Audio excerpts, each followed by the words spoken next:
সবাইকে আমন্ত্রণ Clemon beyond the গ্যালারিতে হাজির হয়ে গেছে আমি রেজওয়ানুজ্জামান নতুন দিনের নতুন পর্ব নিয়ে সঙ্গে আছি আর আমাদের সঙ্গে আছেন আজকে শওকাতুর রহমান চিনু বীর মুক্তিযোদ্ধা এবং সাবেক আম্পায়ার এবং ম্যাচ রেফারির দায়িত্ব পালন করেছেন দীর্ঘদিন বাংলাদেশের ক্রিকেটের সাথে নানা সম্পর্কে জড়িয়েছিলেন এবং ঢাকা বিশ্ববিদ্যালয়ের সাবেক পরিচালকও তিনি সদ্যই অবসর নিয়েছেন স্বাগত জানাচ্ছি আপনাকে আমাদের স্টুডিওতে আপনার সাথে আমরা ক্রিকেট নিয়ে কথা বলবো এবং অন্যান্য অনেক বিষয় নিয়েই কথা বলবো কিন্তু শুরুতে দেশ বিদেশের খেলার সবশেষ খবরগুলো নিয়ম মেনে দর্শকদেরকে জানিয়ে দিতে চাই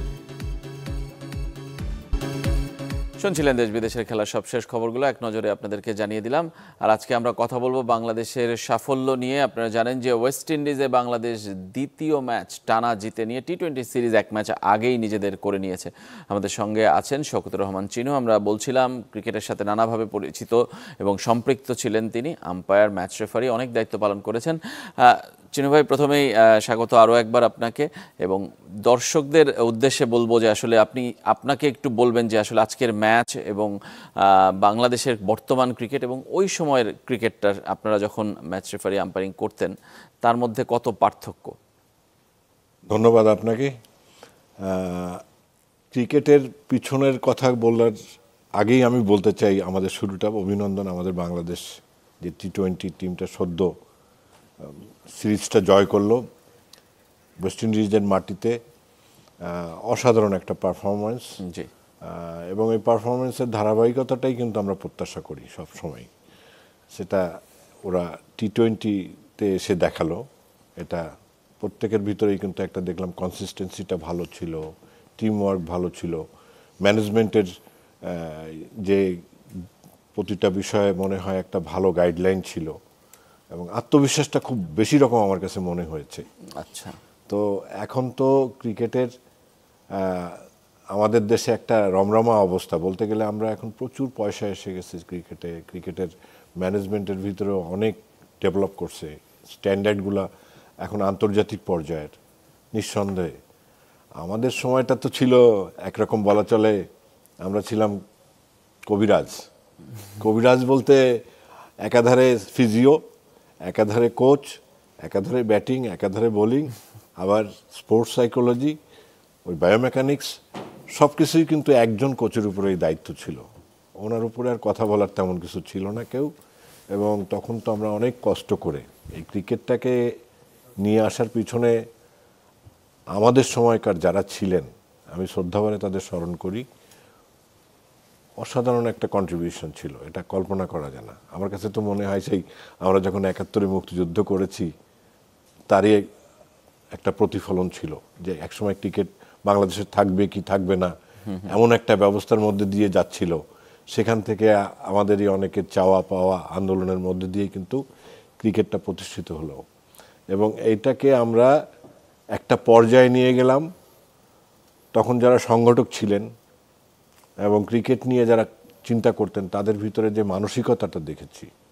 যে for the development of cricket to give something দেশের ক্রিকেটের জন্য আমরা কিছু দিব কিছু করব নট টু টেক এখন তো বিষয়টা আস্তে আস্তে ধারাবাহিকতা অনুযায়ী ৯৭-র পরের থেকে সাফল্য যখন আসতে শুরু করলো বাংলাদেশে প্রচুর আমাদের বিদেশি কোচরা আসলেন তারপরে অন্য যে সমস্ত এশিয়ার দলগুলো তারাও আমাদেরকে অনেক সহযোগিতা করলেন এবং ফার্স্ট ক্লাস ম্যাচ শুরু হলো যদিও আমরা ফার্স্ট ক্লাস ম্যাচের যে থিমটা প্রকৃত যে জায়গাটা সেই জায়গাটা আমরা এখনও যেতে পারিনি চেষ্টা করে যাচ্ছি এই জায়গাগুলোতে যাওয়া আরও আগে উচিত ছিল তাহলে হয়তো আমাদের যারা এই পরবর্তী প্রজন্মের যারা ক্রিকেটার এরা হয়তো আর একটু আমার মনে হয় আরও একটু ডেভেলপ ইন্টারন্যাশনাল স্ট্রাগল হতো না কেন আমাদের এখানে একটা ধারাবাহিকতা আছে যেমন একটা পাইপলাইনই থাকে সেটা হলো যে ইন্টারন্যাশনাল লেভেলে যখন আপনি যাবেন জাস্ট আপনি দরজায় নক করবেন যে আমি কড়া নাড়তেছেন যে আপনি যাচ্ছেন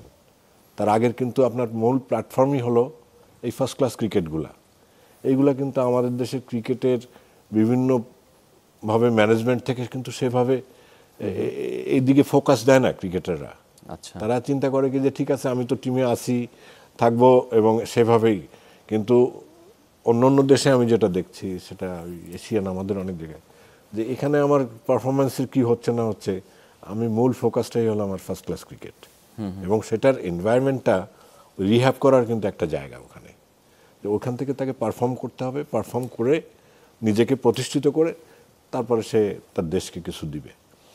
তা এই জায়গাগুলোতে অল্প কিছু কিছু গ্যাপ রয়েছে, যেটা এখন নতুন ম্যানেজমেন্ট তারা চিন্তা ভাবনা করবে কিভাবে আমরা এটাকে আগিয়ে নিয়ে যেতে পারি। এবং আশা করি যদি উদ্দেশ্য ভালো থাকে, আর ক্রিকেটে আমার মনে হয় যারা বর্তমানে এসছেন এদের পজিটিভ চিন্তাভাবনা আছে এবং তারা সেটা করার চেষ্টা করবেন। তার অনেক দূর তো এগিয়েছেও বাংলাদেশ, এগিয়েছে, এবং একবারে যে সংস্কারটা আসবে এটা আমরা যেখানে পিছিয়ে পড়েছি এই জায়গাগুলোকে কিন্তু আমাদের ওভারকাম করতে গেলে আর একটু সময় লাগবে। আচ্ছা, সময় লাগবে আস্তে আস্তে। এই যেমন নতুন কোচ এসছে, ব্যাটিং কোচ এসছে আমাদের সালাউদ্দিন, দেশি কোচ, একটা ভালো সিলেকশন। আমরা যে পারি সেটার প্রমাণ তো উনি দিতে পারছেন, অতীতেও দিয়েছেন। তা এইভাবে আস্তে আস্তে আস্তে আস্তে যারা ফরেন ওভারসিজ কোচ আছেন তাদের সাথে যদি এনাদেরকে ওইভাবে সমন্বয় করতে পারে প্রত্যেকটা এজ গ্রুপে লেভেলে, তাহলে কিন্তু একটা পজিটিভ রেজাল্ট পাওয়া যাবে। আর যেটা আমাদের ভবিষ্যতের জন্য চিন্তা করতে হবে, যেটা নিয়ে আদৌ আমরা এখনো ভাবছি কিনা সেটা বোর্ড বলতে পারবে আমার থেকে ভালো। তৃণমূলে জি, আপনার গ্রাসরুটে কিন্তু যদি ক্রিকেটের যদি প্রচার প্রসার, কেন ক্রিকেটটা শুধু খেলা না, এটা একটা লিটারেচার, এটা কালচার। এই কালচারটা কিন্তু স্কুল লেভেল থেকে যেটা কেজেড ইসলাম সাহেবের সময় আমাদের সময় ছিল, জি, ওটার আউটপুট ছিল কিন্তু ব্যাপক বিশাল। ওই বাংলাদেশ টিমে কিন্তু সবাই রিপ্রেজেন্ট করেই গেছে অলমোস্ট, দুটো একটা দিয়ে করলো। কিন্তু এই স্কুল ক্রিকেটটাকে যদি আমরা 3 দিনের বা 4 দিনের করতে পারি, এই তো ভিত্তিটা ওখান থেকে তৈরি হবে। ভিত্তিটা হলে কিন্তু আমরা ফিরবো আপনার কাছে। দর্শক আছেন একজন আমাদের সঙ্গে, আমরা একটু ফোন নিতে চাই, তার বক্তব্য শুনতে চাই। আপনার পরিচয় জানিয়ে প্রশ্ন অথবা মতামত আমাদেরকে জানাবেন। আসসালামু আলাইকুম। ওয়ালাইকুম আসসালাম। আমি আব্দুল হাকিম দক্ষিণখান থেকে বলছিলাম। জি বলেন। আমি বলছিলাম যে আমাদের লিটন দাস যে পর্যন্ত যতগুলি ম্যাচ খেললো, কোন ম্যাচের মধ্যে সে ভালো করছে, তাকে ছাড়া কি আমাদের খেলাটা চলে না? আচ্ছা, এতটুকুই প্রশ্ন। জি জি, ধন্যবাদ আপনাকে। লিটন দাসকে নিয়ে প্রশ্ন, বাংলাদেশ জিতেছে, তার মধ্যেও আসলে লিটন দাস অধিনায়ক, তাকে নিয়ে প্রশ্ন আছে যে তার ফর্মটা আসলে খুবই খারাপ। মানে আপনি নিশ্চয়ই জানেন যে একজন অফ ফর্মে থাকা প্লেয়ারের মানসিক অবস্থাটা কি থাকে, এবং সে যখন ক্যাপ্টেন থাকে তার প্রেশারটা আরও বেশি থাকে। লিটন দাসের এখন মনের মধ্যে কি চলছে তিনিই ভালো জানেন, কিন্তু বাইরে থেকে কি মনে হয় লিটন দাসের অবস্থাটা, তাকে কি বাদ দিয়ে দেওয়া উচিত? ক্যাপ্টেন যেহেতু, সে কি বলবেন? এটা এখানে এভাবে আসতে পারে যে লিটন দাসের অবদানও কিন্তু একেবারে কম না, ছোট করে দেখার নাই। একটা ব্যাট প্যাচ যাচ্ছে তার, এটা থেকে সে নিজেকে তৈরি করে এনে দিয়ে দেশের জন্য কিছু হয়তো একটা করতে পারবে, এবং এই সুযোগটা তাকে কিন্তু বোর্ড দিচ্ছে। এবং ম্যানেজমেন্টের যে চিন্তাধারা আছে তাদের থিঙ্কিংয়ের সাথে কিন্তু আমার থিঙ্কিং নাও মিলতে পারে, কিন্তু আমি সাধারণ আমার অবজারভেশন, আমার ব্যক্তিগত অবজারভেশন যে লিটনের কিন্তু রিহ্যাব করে আসা উচিত ছিল। তা নাহলে তাকে এই যে খেলাগুলোতে আমরা দেখছি প্রচুর আত্মবিশ্বাসের অভাব। একজন ইন্টারন্যাশনাল লেভেল প্লেয়ারের বডি ল্যাঙ্গুয়েজ, অ্যাটিটিউড এবং তার পারফরমেন্স, এগুলো কিন্তু ডিপেন্ড করে তার নিজের সেলফ কনফিডেন্সের উপরে। এই কনফিডেন্সটা সম্ভবত এখন লিটনের জন্য একটু ল্যাকিংস আছে সামহাও। এটা উনি সাইকোলজিক্যালি বা মরালি যদি আর একটু ডেভেলপ করতে পারেন। কেন আজকে আমার কাছে লেগেছে যে লিটন ক্যাপ্টেন্সি করতেছেন, কিন্তু ক্যাপ্টেন্সি মনে হচ্ছে না আমার কাছে, যে একটা ক্যাপ্টেন্সির কিন্তু অসাধারণ একটা লিডারশিপ কোয়ালিটি থাকতে হয়। বিশেষ করে এত উচ্চ পর্যায়ে যারা ক্রিকেট খেলেন, এই লিডারশিপ কোয়ালিটিটা, ডমিনেটিং বা টিমের সাথে যে একটা আলাদা একটা টিম ওয়ার্ক যেটাকে বলা হয়, এই জিনিসগুলো আর একটু ভালো লাগছে যে উনি ক্যাপ্টেন্সি করছেন, প্রপার হ্যান্ডেল করছেন, বোলিং ডিস্ট্রিবিউশন ভালো ছিল, ব্যাটিং অর্ডারে একটু চেঞ্জ এনেছে, যার কারণে ব্যাটিংয়ের টপ অর্ডারে আমাদের যেটা ধারাবাহিকতা, আমরা টপ অর্ডারে তো কোনোভাবেই একটা ফাউন্ডেশন গড়ে দিতে পারছি না। কি টি-20 কি ইসে, এখন মাঝে এসে যদি ওই আমরা শামীমের উপরে শুধু ভরসা করি যে শামীম পাটোয়ারি এটাকে নিয়ে যাবে, এটা তো সব ম্যাচে হবে না। কেন ক্রিকেটে টি-20 ম্যাচ বলেন, প্রত্যেকটা ম্যাচে কিন্তু ক্যালকুলেটিভ গেম, এবং ক্যালকুলেশন এখানে যদি না থাকে যে আমি এভাবে না করে এভাবে করব, এভাবে তো হবে না। প্রত্যেকেরই কিন্তু একটা সিস্টেম ফলো করতে হবে, এবং এই কনসিস্টেন্সিটা যেদিন আসবে আমাদের, আমার মনে হলো সেকেন্ড যে টি-20টা আমরা জিতেছি, অসাধারণ। এই যে আত্মবিশ্বাসটা তারা গেইন করলো, এখন হোয়াইট হাউসের জন্য যাবে, এবং এখানে ভালো করতে হবে। কিন্তু যদি ওই রকমই না হয় যে ক্যাজুয়াল হয়ে গেলাম, আমার তো হয়ে গেছে, সিরিজ জিতে গেছি, তাহলে তো কেননা ক্রিকেট খেলা এমনই একটা নেশার জায়গা, জি যেমন টাকা আয় করতে কিন্তু কখনো এই নেশাটা কোনো শেষ নাই। টাকা আয়ের কোনো এই খিদা কখনো মেটে না যারা অর্থ উপার্জন করে। জি তা ক্রিকেটেরও কিন্তু একটা ক্ষুধা আছে, যিনি ভালো ব্যাটার তাকে রান করতে হয়, তাকে ভালো করতে হবে, পারফর্ম করতে হবে। যিনি ভালো বোলার তারও কিন্তু ওই ক্ষুধাটা থাকে যে আমি ভালো করব। অসাধারণ আমাদের বোলাররা তো খুবই ভালো। আজকের ম্যাচটা যদি আবার ফিরি, যে বোলারদের আপনি কৃতিত্ব বেশি দিবেন নাকি শামীম পাটোয়ারিকে? ম্যান অফ দ্য ম্যাচ যদিও শামীম পাটোয়ারি। শামীম পাটোয়ারির ওইখানে কন্ট্রিবিউশনটা তার ব্যাটিং স্পেলে যেটা করেছে, এটা ছিল একটা বেশ মানে আমাদের বোলারদেরকে সাহস জোগানোর মতন, বোলারদেরকে একটা পুঁজি দেওয়া, জি এই টার্গেটটা দিয়েছে। এবং ম্যানেজমেন্ট বা ক্যাপ্টেন যখন চেয়েছেন যে বোলাররা তোমার এই হলো তোমার পোটেনশিয়ালিটি, এখন এর ভিতরে তুমি কিভাবে বার করবে, এবং প্রত্যেকেই মনে হয় বোলাররা, আমি বোলারদেরই বেশি কৃতিত্ব দিতে চান। দিব জি যে তারা কিন্তু তাদের দায়িত্বটা কিন্তু সুন্দরভাবে শেষ করার চেষ্টা করেছে।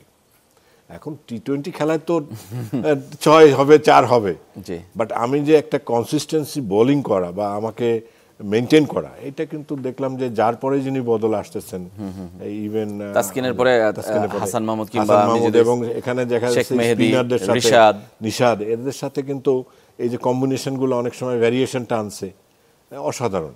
বিশেষ করে তাসকিন তো খুবই ভালো তার ইয়েটা দিয়েছেন, এফোর্টটা। এবং তাসকিন এবং তানজিম হাসান সাকিব, সেও তানজিম হাসান সাকিব ডেডিকেটেড, খুবই ভালো, সবসময় খুব সিরিয়াস থাকে। কোনো দিন হয়তো বোলারের খারাপ যায়, দিন যেতে পারে, এটা ঠিক আছে, বাট অ্যাকর্ডিং টু পিচ এবং উইকেট আজকে বাংলাদেশ মনে হয় ঠিক জায়গার দায়িত্বটা পালন করতে যেমনটা করার কথা ছিল তেমনটাই। আমরা আবারও ফিরবো আপনার কাছে। একটা ছোট্ট বিরতির সময় হলো আমাদের। ক্লেমন বিয়ন্ড দ্য গ্যালারিতে ফিরে আসছে একটু পরেই, সঙ্গেই থাকবেন।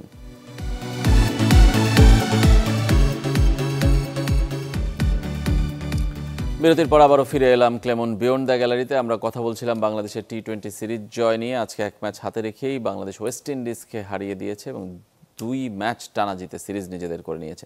আমাদের সঙ্গে আছেন শওকতুর রহমান চিনু, ম্যাচ রেফারি এবং আম্পায়ারের দায়িত্ব পালন করেছেন, ঢাকা বিশ্ববিদ্যালয়ের পরিচালক ছিলেন, ক্রিকেটের সাথে নানাভাবে জড়িত অনেক দিন থেকে।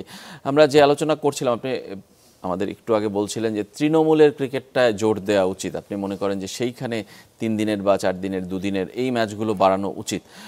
সেটা কি আসলে বাস্তবতায় সম্ভব আপনার মনে হয় বাংলাদেশের প্রেক্ষাপটে? একে হলো মাঠ সংকট এবং 2 হলো যে আসলে এত বড় সময়ের পরিধি নিয়ে আসলে টুর্নামেন্টগুলো করা কি সম্ভব, আন্ডার 13, 15, 17 কিংবা স্কুল ক্রিকেট যেটাই বলি? দেখুন, খেলাধুলার তো চাপ থাকবেই। ক্রিকেট যদি থ্রু আউট দ্য ইয়ার যদি আমাদের প্রোগ্রামগুলো থাকে, সেখানে স্কুলগুলোকে ওভাবে, এখন তো আমাদের যারা অভিভাবক, শিক্ষার্থীদের অভিভাবক, তাদের ভিতরে একটা চিন্তা একসময় ছিল যে আমি সন্তানকে ক্রিকেটার বানাবো। এই জিনিসটা মনে হয় এখন কমে গেছে। এটার কমে যাওয়ার কারণে এটা আমি মনে করি এটা ক্রিকেট বোর্ডেরই একটা ব্যর্থতা। কমে গেছে কেন?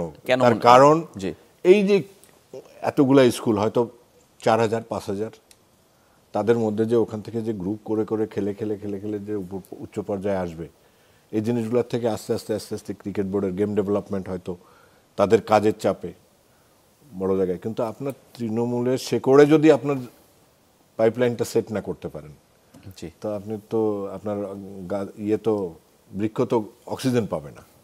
এখন এই একটা গ্যাপ শুরু হয়েছে এবং অভিভাবকরা সেভাবে চিন্তা করছে না যে আমার ছেলেপেলেকে লেখাপড়া শেখাবো না ক্রিকেটার বানাবো। ক্রিকেটার বানাতে গেলে কিন্তু লেখাপড়া নষ্ট হয় না। যারা ক্রিকেটার হয়ে আসে, যারা সাধারণত ট্যালেন্ট হয়, talents never made, it's a born. Talent কিন্তু বর্ন হবে। অনেক বড় বড় উচ্চশিক্ষিত এবং খুব ভালো ভালো পরিবারের ছেলেপেলেরাই কিন্তু ক্রিকেট খেলতো, তারাও কিন্তু পড়াশোনা করে আসছে এবং তাদের এডুকেশন বেস কিন্তু একেবারে খারাপ না। আমরা একটা হয় কি, ক্রিকেটটা একটা ডিসিপ্লিন জায়গায় আনা যায়, যেটা স্কুলগুলোকেও ওইভাবে আগিয়ে আসতে হবে যে আমাদের স্কুলে একটা প্রোগ্রাম। মাঠের স্বল্পতা থাকবে, আছে আমাদের দেশে যে পরিমাণ নিয়ে আছে, কিন্তু এইটাকেই প্রপার ইউটিলাইজ কিভাবে করা যায়, এই ডিসিশন মেকিংটা আসতে হবে অবশ্যই ক্রিকেট বোর্ডের থেকে। বোর্ড যদি এই জায়গাগুলোতে একটু করে করতে পারে, আমার মনে হয় বোর্ড শুধু বিকেএসপি নির্ভর হয়ে লাভ নেই। এখন বিকেএসপিতে কিন্তু অনেক অনিয়ম ঢুকে গেছে, ওখানে এখন ট্যালেন্ট ওরকম খুব একটা পায় না তারা, ওখানে সব ওভার টেলিফোন এইটা সেইটা, যার কারণে দেখেন এখন আউটপুট নাই। একসময় রাজ্জাক ছিল, ইয়ে ছিল, মুশফিকুর রহিম ছিল, সাকিব আল হাসানের মতন যেখান থেকে প্লেয়ার বেরোচ্ছে, এখন বেরোচ্ছে না কেন? বেরোবে তখনই যদি আপনি ক্রিকেটারদের এই স্কুল লেভেলে, যদি তৃণমূলের পর্যায়ে যদি আর একটু জোর দিতে হবে। মানে ওখানে কি জোর চাচ্ছেন আপনি? কি বলছেন যে 2 দিনের ম্যাচ 3 দিনের ম্যাচ বাড়ানো, নাকি নাম্বার অফ ম্যাচ বাড়ানো? কোন জায়গাটায় জোর দেওয়া উচিত? নাম্বার অফ ম্যাচ যেটা আছে সেটা মনে হয় ঠিক আছে, যে আমি 50 ওভার্স ম্যাচ, কেন এখন তো যে ধরনের খেলা হচ্ছে সবাই শর্টকাট অ্যাচিভমেন্ট চায়। শর্টকাট অ্যাচিভমেন্ট কিন্তু লং টার্মে ভালো হয় না, লং টার্মের জন্য কখনো ভালো হয় না। এটার জন্য পার্টিকুলার একটা প্রজেক্ট করতে হবে, যেটা শুধু আমরা লংয়ের ভার্সনটা রাখতে হবে। আচ্ছা, রাখতে হবে এটাকে, না হলে আপনার ওইভাবে তারা যদি টেন্ডুলকারকে বের করতে পারে, অমুক যদি এইভাবে বের করতে, সব কিন্তু স্কুল বেস। তা আমরা যদি ওইভাবে একটা ব্যবস্থা নিতে পারি, আমাদের দেশেও কিন্তু স্কুলের থেকেই কিন্তু ম্যাক্সিমাম মেধাবী ট্যালেন্ট বের হয়েছে, তারা লেখাপড়া শিখেও ভালো করে বের হয়েছেন, আবার খেলাধুলাও ভালো করতেন। তা এটা করার জন্য মনে হয় না যে কোনো এক্সট্রা এফোর্ট, কারণ না বাংলাদেশের ক্রিকেটের তো বর্তমানে ফান্ডের কোনো সমস্যা নেই, না রিচ, তাই রিচটা থাকলে প্রপার ইউটিলাইজ করতে হবে, প্রপার ইউটিলাইজ। আর এমনিতে আপনি তো ঘরোয়া ক্রিকেটে ম্যাচ রেফারিং করেন, মানে জাস্ট জানতে চাই যে আমরা একটা কমন কথা বলি যে ঘরোয়া ক্রিকেট আর ইন্টারন্যাশনাল ক্রিকেটের পার্থক্য অনেক ডিফারেন্স, ফার্স্ট ক্লাস ক্রিকেটটা ভালো হচ্ছে না, মানে এই জায়গাটা ভালো করার জন্য আসলে কি করণীয়? প্লেয়ারদের কি আপনার মনে হয় যে একটু প্লেয়ারটাকে সিরিয়াসলি নেয় না ফার্স্ট ক্লাস ক্রিকেটটাকে, নাকি কোয়ালিটি অফ ক্রিকেট এখানকার আর ইন্টারন্যাশনালের আসলে অনেক তফাৎ? এখানে ডিফারেন্সটা এই জন্য রয়ে যায় যে আমাদের দেশের যে ঘরোয়া ক্রিকেটের প্রথম শ্রেণী লিস্টেডে যে সমস্ত ম্যাচগুলো হয়, এগুলো কেমন যেন বোর্ডের থেকে একটা এমন আছে দায় সারা গোছের। মানে বোর্ড যদি, টুর্নামেন্ট কমিটি যদি চিন্তা করে যে না আমি এখানে ওই এনভায়রনমেন্টটা আনতে চাই, এখন এখানে ধরেন টিভি সিস্টেম বা ওই রিভিউ সিস্টেম কিছুই নাই, অন্তত বেসিক যে জিনিসগুলো থাকে, যে লাইভ টেলিকাস্ট হচ্ছে সেখানে অন্তত ক্যামেরার আরো দু একটা সংখ্যা বাড়িয়ে থার্ড আম্পায়ারটা যোগ করা, এবং সত্যিকারের যে ডিসিশনগুলো হচ্ছে আইদার এতে এরার্স আছে কিনা বা কোনো রকম কিছু হচ্ছে কিনা, এইগুলাকে আর একটু স্বচ্ছতা আনা দরকার। যদি আনা হয় তখন প্লেয়ারদের ভিতরেও কিন্তু এত ঢালাওভাবে আর আপনার সিওসি করা লাগবে না। আমাদের দেশের প্লেয়াররা হয় কি, আমরা প্রথমে, এটা আবার আমাদের শিক্ষারও একটা অভাব আছে, বেসিক লেভেলে যারা আমরা আম্পায়ারিংয়ের থেকে প্রথম উঠে আসব, আমাকে যদি অনার্স বা মাস্টার্সের পিএইচডির কোর্স দিয়ে দেওয়া হয়, আমি কখনো উঠতে পারবো না। এই ব্যর্থতা আমি মনে করি আমাদের যারা কোচ আছেন, যারা এডুকেটর আছেন, তাদের এটা ব্যর্থতা। আপনি বেসিক শিখাবেন প্রথম, ধাপে ধাপে। এক সময় আমাদের আতাউল হক মল্লিক ছিলেন আমাদের শিক্ষক, আমরা কিন্তু তার হাত দিয়েই টেস্ট পর্যন্ত গিয়েছি। উনি বলতেন, যখনই কোনো একটা ভালো প্রশ্ন করতাম আমরা যে লেভেলে, বল যে ওখানে আগে যাও, ওই জায়গাটা তুমি আগে অর্জন করো, তারপরে তুমি এটার উত্তর তুমি নিজেই খুঁজে পাবা। তুমি এখানে আসছো, তোমাকে সত্যিকারের অ আ ক খ শিখতে হবে, আগে 42টা আইন শিখতে হবে, 43 আইনের ভিতরে কমন সেন্স তোমার থাকতে হবে, তোমার পার্সোনালিটি থাকতে হবে, তোমার এডুকেশন থাকতে হবে, তোমার বিহেভিয়ার, বডি ল্যাঙ্গুয়েজ কী হবে, এই যে আচরণগত দিকগুলা। এখন তো সত্য কথা বলতে, যদিও বলাটা আমার ঠিক হবে কিনা, আমাদের দেশের ম্যাক্সিমাম যারা জুনিয়র লেভেলের বা ইমার্জিং আম্পায়াররা হচ্ছে, এরা প্রথমেই চলে যায় মনে হয় যেন সাবিনী ইয়াসমিন হয়ে গেছে। এই যে যাওয়াটা, ওই জায়গাটাই আমার মনে হচ্ছে একটা ভুল উদ্দেশ্য। ধাপে ধাপে এগোনো, ধাপে ধাপে আপনাকে প্রত্যেকটা স্টেয়ারে, প্রত্যেকটা স্টেপে কিন্তু আপনাকে ল্যাডার সিস্টেমে উঠতে হবে। সিঁড়ির ধাপ কখনো একবারে আপনি আসমানে উঠতে পারবেন না, ওটা উঠতে গেলেই কিন্তু এই ভুল ভ্রান্তি, যার জন্য কিন্তু আমাদের দেশে কিন্তু ম্যাক্সিমাম লেভেলে এটা করছে। আর আমাদের দেশে আরেকটা জিনিস আছে, আমরা সবসময় দায় সারি। আমাদের কিন্তু বাঙালির দুটো হাত, আর একটা হাত আমাদের আছে, সেটা হলো অজুহাত দিয়ে কিন্তু পজিটিভ কিছু আশা করা যায় না। আপনি অজুহাত দিবেন কখন? হ্যাঁ, আমাদের দেশে এই বছর খুব ভালো আম্পায়ারিং, ভুলটা কিংবা ব্যর্থতাকে স্বীকার করতে হবে। ভালো আম্পায়ারিং কখনো হবে তখনই যখন ক্লাবগুলা বলবে, কেননা এই জিনিসটা একটা রাখতে হবে যে আমার আম্পায়ারিংটা কিন্তু কমিউনিটিটা, এটা এক জিনিস না। মূল ফোকাসটা হলো প্লেয়ার, ক্রিকেটার, আমরা হলো স্টেক হোল্ডার। তাদেরকে, তারা যেটাতে ভালোভাবে শিখবে দরকার হলে প্রয়োজনে তাদেরকেই দরকার কোচিং করাবেন, যে এটা সিওসিতে আসে, এটা সিওসিতে আসে না, এটা আপনাকে বুঝতে হবে, এই জিনিসটাকে লোগো পলিসি মেনটেন করতে হবে। তা আপনি যদি এগুলা না শিখায় যদি আপনি এ লেভেলে যে ফাট করে 3টা 4টা 5টা সিওসি করে দেন, আলটিমেটলি কি হলো, আরো শাস্তি দিয়ে দিলেই। দূরত্ব তৈরি হয়ে গেল। এবং অতীতে আমি দেখেছি, আমি বাস্তব জীবনে এই ম্যাচ রেফারিং করতে যে আমি কিন্তু ফিল করেছি এই দূরত্বটা কিন্তু এই বর্তমানে আর ওভাবে আসতেছেও না। স্ট্যান্ডার্ড ট্যালেন্ট ওই সৈকত আসছে, মুকুল আসছে, তাদের এফোর্ট ছিল সেলফ এফোর্ট, জি তারা বের হয়ে আসছে, পড়াশোনা করে। গাজী সোহেল, তারা পড়াশোনা করে, তারা একটা জায়গায় চলে গেছে, যার জন্য দেখেন ওদের ধারে কাছে একটা আমরা ওইভাবে নতুন আর কেউ আসছে না, আসছে না, সব এই কারণে। সেক্টরে এই শূন্যতাটা আছে। ধন্যবাদ আপনাকে শওকত রহমান চীনা। আমাদের সময় Thank আসলে you. একদমই শেষ। আপনি এসেছেন, আমরা অনেক কিছুই নতুন জানতে পারলাম। ভবিষ্যতে আবারও কথা হবে নিশ্চয়ই। সবাই ভালো থাকবেন। আজকের মতো আমরা এখানেই শেষ করছি।